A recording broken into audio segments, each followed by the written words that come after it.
Corona के बाद एक बार फिर से हमें जरूरत पड़ेगी उन तमाम प्रिकॉशंस की जो हमने कोरोना काल में ली थी। बात इसी पर होगी और इसीलिए हमारे साथ दो बहुत ही खास मेहमान जुड़ रहे हैं। जी हमारे साथ जुड़े डॉक्टर एम वली साहब, सीनियर फिजिशियन हैं, बहुत स्वागत है सर आपका। और इसी के साथ डॉक्टर ओपी यादव जी हमारे साथ जुड़े, वरिष्ठ चिकित्सक है नेशनल हार्ट इंस्टीट्यूट के। तो सबसे पहले वली सर आप ही के पास आते हुए, क्योंकि एडिनो वायरस का नाम बहुत ज्यादा आ रहा है, सबसे पहले तो समझने की जरूरत यह है कि आखिरकार ये वायरस है क्या, कोरोना के बाद इससे इतने ज्यादा डरने की क्यों जरूरत है? हाँ खुशबू, आपने ठीक स्टार्ट किया है कि ये पहले से ही होता है और पुराना वायरस है, ये कोई नया वायरस नहीं है। एडिनो का मतलब होता है जो एडिनोइड्स होते हैं, जो नाक के पीछे के टॉन्सिल्स होते हैं, उसमें सबसे पहले क्योंकि ये आइसोलेट हुआ था इसलिए हम इसको एडिनो वायरस कहते हैं और ये डबल स्टैंडर्ड जीनोम होता है इसका। अब परेशानी क्या है कि ये कुछ ऐसी चेंजेस हो गई हैं एनवायरनमेंट में, होस्ट में, यानी लोगों में, ख़ासतौर से बच्चों में और वायरस में, जिसकी वजह से नॉर्मली जो इन्फ्लुएंजा लाइक इलनेस होती थी 3-4 दिन 5 दिन रहती थी, वो लंबे समय तक अब रह रही है और कुछ लोगों को और लंबे समय तक रह रही है, लॉन्ग कोविड की जो हमें याद दिलाती है। तो ये इसमें फ्लू लाइक इलनेस ही होगी, लेकिन इसमें कुछ कॉम्प्लिकेशंस एडेड हुए हैं। कुछ बच्चों की डेथ हुई है वेस्ट बंगाल में और भी कुछ स्टेट्स में, लाइक महाराष्ट्र और कर्नाटका में भी ये केसेस देखे गए हैं, आइसोलेट हुए हैं। और ये एक डेडली कॉम्बिनेशन भी इसका देखा गया है कुछ बच्चों में, ख़ासतौर से बच्चों का मैं नाम ले रहा हूँ, जिसमें कोविड और ये वायरस दोनों साथ में पाए गए हैं। और यही चिंता की बात है। और चिंता इसलिए भी है क्योंकि ये पहले पता नहीं लगता है, ज़ुकाम बुखार, हल्का बॉडी एक रहता है, छोटे बच्चे बता नहीं पाते हैं, बड़ों में भी इसका लोग काम करते रहते हैं, बदन में टूटन होती है, बुखार आता है, लोग पैरासीटामोल लेके ऑफिस जाते रहते हैं, थकते रहते हैं, एग्जॉस्ट होते रहते हैं, रेस्ट नहीं करते हैं।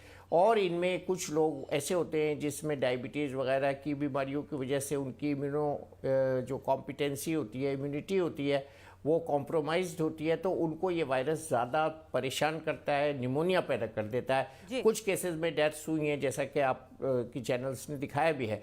लेकिन इस वक्त जो सबसे बड़ी सावधानी है, जो आपने ओपनिंग रिमार्क में कहा था, जो हम कोविड की प्रिकॉशंस भूल गए हैं, उनको दोबारा से फॉलो करने की जरूरत है। ठीक है सर, मैं आती हूँ आपके पास। डॉक्टर यादव भी लगातार हमारे साथ जुड़े हुए हैं।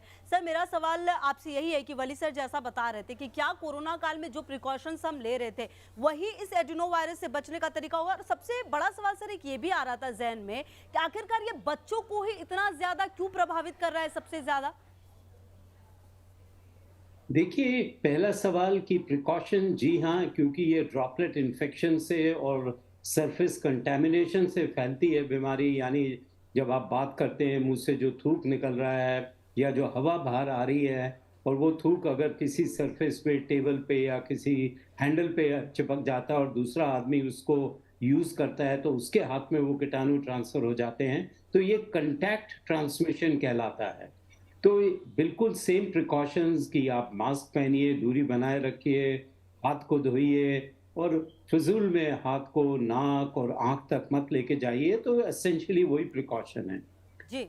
दूसरा आपने बोला बच्चों को, तो ये दोनों ही स्टेज यानी एक्सट्रीम्स ऑफ एज, अगर आप 50-60 साल से ऊपर के हैं, बुजुर्ग लोग जो हैं, और जो बच्चे होते हैं, ये कॉम्प्रोमाइज स्टेट होती है, इम्यूनिटी लेवल्स इतनी अच्छी नहीं होती है। और जैसे वली साहब ने आपको समझाया, अगर आपकी इम्यूनिटी लेवल कम है तो ये एडिनो वायरस ज़्यादा आपको अटैक करते हैं और ज़्यादा लंबे अरसे के लिए बीमारी दे सकते हैं। जी ठीक है सर। अच्छा वली सर, सवाल एक ये भी है कि एक रिपोर्ट ये भी कहती है कि ये जो एडिनो वायरस है उसके लिए अगर हम कहीं टेस्ट कराने के लिए जाते हैं तो ये काफ़ी ज़्यादा महंगा है। इस बात में कितनी सच्चाई है? और सबसे बड़ी बात ये कि आखिरकार कैसे पता चलेगा कि हम इस वायरस की जद में आ रहे हैं? हमें कैसे ये पता चलेगा हमारे बॉडी में बदलाव? क्योंकि सर खांसी जुकाम तो हो जाते हैं लेकिन ये आजकल काफ़ी लंबा टाइम ले रहे ठीक होने में, ये भी एक बड़ा सवाल है।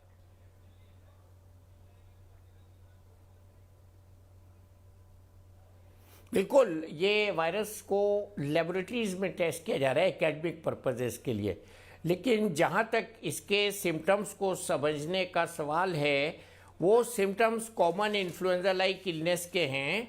और एडिनो वायरस जो है वो फ्लू से हल्की इलनेस पैदा करता है, लेकिन ये हाईली कंटेजियस है। जैसा डॉक्टर यादव साहब ने बताया कि क्लोज आने से, कोई छींक दे आपके सामने, करीब से बात करे, अपने सांस आपके सांस में मिलाए, तो इससे ब्रोंकाइटिस, कोल्ड, हेडेक, बॉडी में टूटन, और एक इसका सिम्टम आइडेंटिफाई किया गया है पिंक आई, आंखों में जो सुर्खी आ जाना, इसका एक खास लक्षण है। उसके साथ नाक का बहना। इसके साथ जो सबसे इम्पोर्टेंट बात है वो ये है, ये चिंता का विषय क्यों है, क्योंकि हमारे पास आज की तारीख में इन्फ्लुएंजा का, फ्लू का वैक्सीन है और हमारे पास कोविड का वैक्सीन भी है। अभी मैं यहाँ बच्चों में दिया जाए कि नहीं दिया जाए उसकी बात बिल्कुल नहीं करूँगा, लेकिन हमारे पास इसका एडिनो वायरस का वैक्सीन है ही नहीं। तो ये जो एडिनो वायरस है, इसलिए हमको ज़्यादा सावधानी रखनी है, ज़्यादा प्रिकॉशन रखनी है, ज़्यादा एहतियात रखनी है। और हम जो अपना सबक कोविड के दौरान जो हमने याद किया था, जिसको हम भूल गए हैं, उसको पाबंदी से हमको फॉलो करना है। मास्क लगाना है, 2 मीटर की दूरी बना के रखनी है। और अगर घर में कोई आदमी बाहर से आता है जिसको खांसी, जुकाम, बुखार, नाक बहना या सीवियर हेडेक, बॉडी एक हो, तो उसको बच्चों से और बुजुर्गों से अलग रखना है। दूसरी बात यह है कि इसमें ये कैसे पता लगे कि ये एडिनो वायरस है, तो उसमें हमने ये देखा है कि ये इसकी इलनेस है वो 3, 4, 5 दिन से ज़्यादा चली जाती है।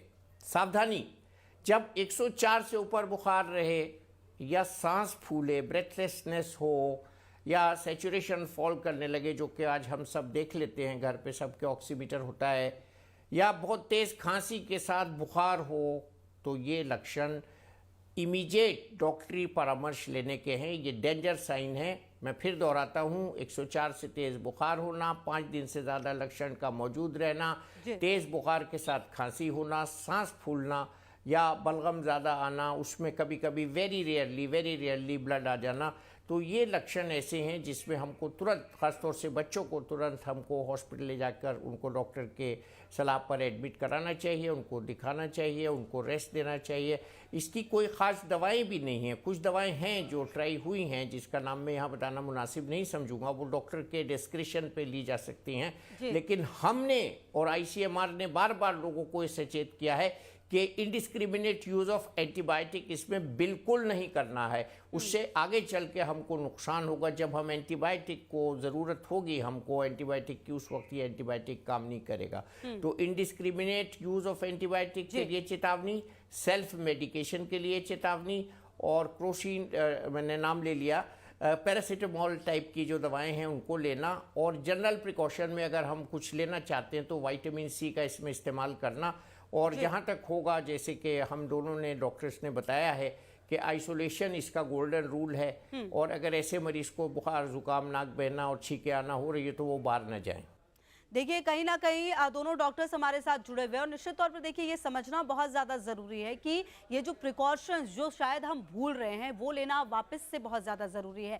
चाहे आप मास्क की बात करते हैं, चाहे आप 2 गज़ की दूरी की बात करते हैं, ये चीज़ें बहुत ज़्यादा ज़रूरी, क्योंकि देखिए ये जो वायरस है ये बच्चों को तो अपना शिकार बना ही रहा है। कहीं ना कहीं आपने नोटिस किया होगा कि अब हमें काफ़ी लंबा वक्त लगता है ठीक होने में। जी हाँ, नॉर्मल सी सर्दी खांसी भी होती है तो भी हमें काफ़ी दिक्कतें होती हैं और लंबा वक्त लग जाता है ठीक होने में, क्योंकि कहीं ना कहीं जो आप देखिए बंगाल की भी अगर आप बात करें, पश्चिम बंगाल की से बात करें, तो अब तक यहाँ पर 6 बच्चों की मौत हो चुकी है।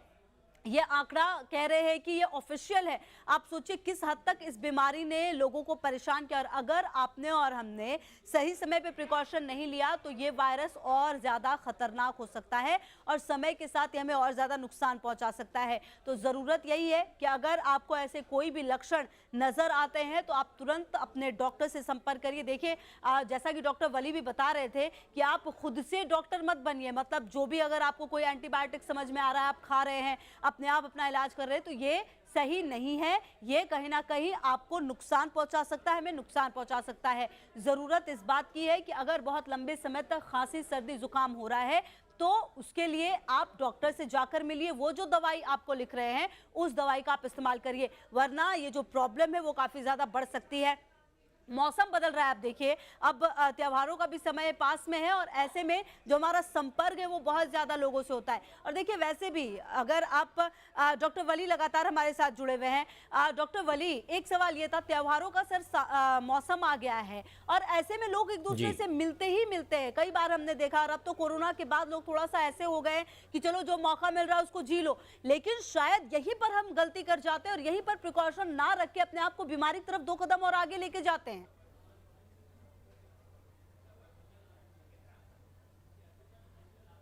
देखिए, यहाँ मैं बिल्कुल कहूँगा आप त्यौहार मनाइए, उत्साह उल्लास और बिल्कुल फरवर के साथ मनाइए और उत्सुकता के साथ मनाइए, खूब मनाइए, लेकिन भीगे नहीं। भीगना जो होली में होता है वो बहुत ख़तरनाक हो सकता है। भीग कर अगर आए आप तो फ़ौरन गर्म पानी से नहा लीजिए, ठंडी चीज़ें अवॉइड कीजिए, गला ख़राब हो तो उसको फ़ौरन डॉक्टर को दिखाइए। इसमें चाट के साथ जो चटनी वगैरह होती है, खट्टी चीज़ें हैं, खट्टे फल हैं, वो अवॉइड कीजिए, क्योंकि इसका प्रहार जो है सबसे पहले गले पर होता है। गला अगर हम अपना ठीक रखेंगे तो हम शायद इसके प्रकोप से बच सकेंगे। दूसरे, कोई ऐसी ठंडी चीज़ें ना खाएं, जैसे अभी पार्टीज़ वगैरह में आइसक्रीम्स भी सर्व होती हैं, तो ठंडी चीज़ें अवॉइड करें, ठंडे पेय अवॉइड करें और खट्टी ऐसी चीज़ें और बहुत ज़्यादा चिकनी चीज़ें, तली हुई चीज़ें, पकवान, गुजिया हो सके तो घर की बनी हुई खाइए, तो उसमें कुकिंग मीडियम की एहतियात होगी। तो इस तरह से जनरल सावधानियां हम रखेंगे तो हम बचे रहेंगे। और धूप के समय होली खेलें अगर लिक्विड यूज़ करते हैं रंग आप, वरना सूखे रंग से होली बहुत अच्छी खेली जाती है और इसको हमें खेलना है। होली एक मिलन का त्यौहार है, एक अपने को एक दूसरे के करीब आने का त्यौहार है। मैं आपके श्रोताओं को और दर्शकों को भी होली की शुभकामनाएं देते हुए ये प्रार्थना करूंगा कि होली में भीगे नहीं। भीगने से एक्सपोजर होता है, लंग्स के ऊपर इफेक्ट पड़ता है और लंग्स के ऊपर ज़्यादा काम करने की जो वो एक लोड पड़ता है, क्योंकि लंग हमारी बॉडी के थर्मो रेगुलेटर्स हैं, तो लंग्स के ऊपर ज़्यादा बोझ मत डालिए। और अगर ज़रा सा भी बुखार वगैरह हो तो फ़ौरन डॉक्टर को दिखाइए और इसका इलाज कीजिए। विटामिन सी खाते रहिए और खाने की जो मैंने अभी कुछ एहतियात बताएंगे वो खाइए। अगर केसर ले सकते हैं, दूध में इस तरह की कोई चीज़ ले सकते हैं, अदरक है, हल्दी है, इन चीज़ों का इस्तेमाल रखिए। ये जनरल प्रिकॉशंस हैं जो हमें बार बार कोविड के दिनों में बताई गई हैं, तो इन सब का इस्तेमाल रखिए और सावधानी रखिए। जी ठीक है सर, वापस आती हूँ आपके पास। डॉक्टर यादव भी मेरे साथ जुड़ गए हैं लगातार। अच्छा डॉक्टर यादव, एक सवाल जो मैं पूछ रही थी कि आजकल लोगों की जो इम्यून सिस्टम है क्या वो बहुत ज़्यादा कमज़ोर हो गई है? क्या हम किसी भी चीज़ को झेलने के लिए बहुत ज़्यादा तैयार नहीं? क्योंकि ऐसा नहीं है, सर्दी खांसी तो हमें पहले भी होती थी, लेकिन अगर सर मैं अपने ही ऑफिस की बात करूँ तो यहाँ पर भी लोगों को सर्दी खांसी होती है, वो बहुत लंबा जा रहा है आजकल। तो ऐसे में लोग किस तरीके से अपने आप को बचाएं और क्या खाने पीने में भी कुछ ऐसा खास हम खा सकते हैं जिससे कि हमारी जो इम्यूनिटी सिस्टम खास करके वो बहुत बेहतर हो पाए? देखिए, ये सब चीजें एक दिनचर्या से भी और हमारी जो लाइफस्टाइल हो गई है उससे भी रिलेटेड है। आजकल हरी एंड वरी एक पार्ट ऑफ कॉर्पोरेट लाइफस्टाइल हो गई है। लोगों के ऑड वर्किंग आवर्स हैं और जब वो लंबा अरसे में काम करते हैं, रात के 2-2 बजे तक यूएसए और यूरोप के कंट्रीज से डील कर रहे हैं, तो वो लेट नाइट उनको काम करना पड़ता है, फास्ट फूड खा रहे हैं, मानसिक तनाव बढ़ गया है। और जो ये फास्ट फूड है ये आपके इम्यून सिस्टम के लिए ज़्यादा अच्छा नहीं, ये बहुत नुकसानदायक है। और इसके साथ साथ हमारी एक्सरसाइज लेवल बहुत कम हो गई है। हम ज़्यादातर बच्चे भी अपने लैपटॉप पे और कंप्यूटर गेम्स खेलते हैं। जो फिजिकल कंटैक्ट गेम्स हम खेलते थे बचपने में, वो सब अब खत्म होते जा रहे हैं। तो ये सारी चीज़ें एक बहुत अहम एलिमेंट हैं आपकी इम्यूनिटी बिल्डअप करने के लिए। और योगिक एक्सरसाइजेज इसके लिए बहुत अच्छी हैं, हर कोई जानता है। कपालभाति, अनुलोम विलोम, प्राणायाम, ये सारी चीजें आपके इम्यून सिस्टम को बढ़ाती हैं। तो हमें इन सब चीजों का ध्यान रखना चाहिए। इसके साथ साथ हमारे जो कीटाणु हैं वो भी बदल रहे हैं और वो भी ज्यादा अटैक करने के उनके अंदर म्यूटेशन आ गई हैं ताकि वो हमें ज्यादा अटैक कर सकें। और जो हम नई दवाइयां भी बनाते हैं इनके अगेंस्ट, वो उनसे भी रेजिस्टेंस डेवलप कर लेते हैं। तो हम कमजोर होते जा रहे हैं और कीटाणु ज्यादा ताकतवर होते जा रहे हैं। तो ये double whammy attack sort of a thing हो गई है। जी, ठीक है। अच्छा वली सर, सवाल एक ये आपसे मेरा था कि क्या कोरोना वायरस का जो वक्त हमने देखा है, जिस तरीके से लाखों लाखों मरीज एक दिन में आ रहे थे और वो कितना ज़्यादा खतरनाक, तो वो मंजर हम भूल नहीं सकते। अगर इस वायरस को समय रहते इस पर काम नहीं किया गया और जिस तरीके से ये फैल रहा है, बच्चों की जान भी गई है, रिपोर्ट्स ये भी कहती हैं, तो क्या ये भी उस लेवल तक खतरनाक हो सकता है? हमें उस लेवल तक डरने की ज़रूरत है क्या?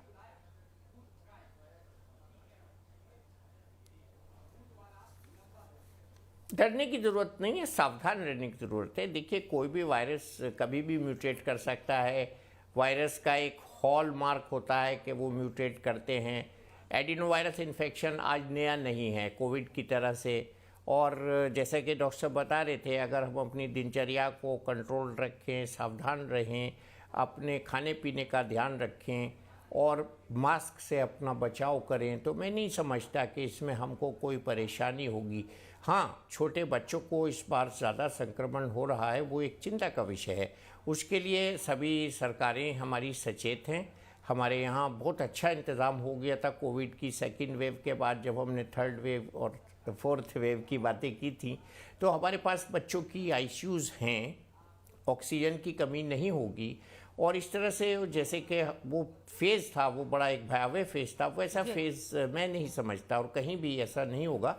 तो ये तो खैर वक्त की बात है, लेकिन जो सावधानियां अभी डॉक्टर यादव ने बताई और जो खान पान में हमारी तब्दीली आई है, जो हमारे सब जो लाइफ स्टाइल में परिवर्तन से एक सिंगुलर कारण निकल के आया, वो स्ट्रेस है। इस स्ट्रेस से बचा जाए और सडन एक्सपोजर से बचा जाए। अभी कुछ लोग गाड़ी में बहुत तेज़ एसी चला के चल रहे हैं, तो आज मैंने भी अपनी गाड़ी का एसी थोड़ा ड्राइवर को इंस्ट्रक्शन दिया कि कम करे, क्योंकि एकदम से एक्सपोजर के लिए बॉडी तैयार नहीं है। अभी हमारा शरीर तैयार नहीं है। और जैसा कि कहा जा रहा है कि अब एकदम से गर्मी आ रही है, फ़ौरन गर्मी आ गई, बसंत ऋतु नहीं आई, तो ये सब जो वातावरण में तब्दीलियां हो रही हैं, उसके हिसाब से इन वायरसेस में भी और हमारी बॉडी में भी जो क्षमता है वायरस में तब्दीली और हमारी बॉडी की इम्यूनिटी कम हो रही है। तो ये ज़रूर एक सावधान रहने का बहुत बड़ा कारण है और विषय है। लेकिन ये वायरस इलनेसेस जो हैं वो short limit acting short duration की होती हैं और सेल्फ लिमिटिंग होती हैं। लेकिन वर्ड ऑफ कॉशन ये है इसमें कि कुछ केसेस में, जिस तरह से हमने लॉन्ग कोविड की बात की थी, ये वायरल इन्फेक्शंस भी लंबे हो रहे हैं। और H3N2 की भी हमको बात कर लेनी चाहिए। यहाँ कुछ लोगों को इन्फ्लुएंजा लाइक इलनेस में H3N2 का भी इन्फेक्शन हो रहा है। अभी मैंने आज दोपहरी एक पेशेंट को देखा, उनको 7 हफ्ते से बदन में टूटन है, हल्का बुखार है, खांसी है।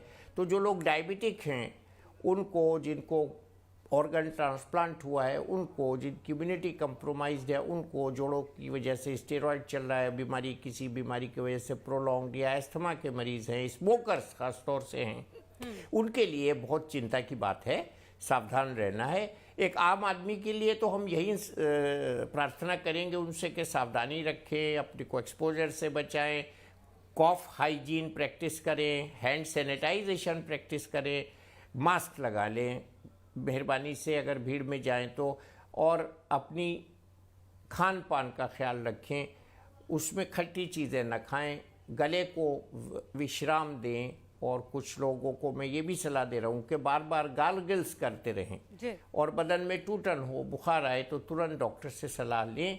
खुद से एंटीबायोटिक न लें, सेल्फ मेडिकेशन और गलत एंटीबायोटिक का जो प्रयोग है, शायद वो भी हमारी इम्यूनिटी को ख़राब कर रहा है। तो इसमें ये एक बात आपने जो पूछी, उसके जवाब में यही कहूँगा कि कुछ एक्सेप्शनल केसेस में ये वायरस लंबे समय तक शरीर में रुक रहा है। उसके लिए हमको सावधानी के साथ, डॉक्टर की परामर्श के साथ रहना है। ठीक है, बेहद महत्वपूर्ण बातें आपने कही है। डॉक्टर यादव, मैं आपका एक लास्ट कमेंट चाहूंगी, क्योंकि जिस तरीके से लगातार मौसम बहुत बदल रहा है, जिसका जिक्र डॉक्टर वली ने भी किया, इन मौसम में क्या ये भी एक बहुत बड़ा रीजन है कि ये वायरस इतना ज्यादा फैलते जा रहा है और इतना ज्यादा हार्मफुल होते जा रहे हैं एक आम नागरिक के लिए? डेफिनेटली मौसम एक रीजन हो सकता है, लेकिन कभी भी कोई छोटा म्यूटेशन हो, क्योंकि एडिनो वायरस पे इतनी रिसर्च नहीं हुई है, क्योंकि इतनी बड़ी पब्लिक हेल्थ इश्यू नहीं बने हैं जितना कि कोरोना था, तो हमें ये नहीं मालूम कि एडिनो वायरस में क्या क्या चेंजेस और म्यूटेशन आ गए हैं जो हमने इतने एग्रेसिवली कोरोना में ट्रैक कर रहे थे।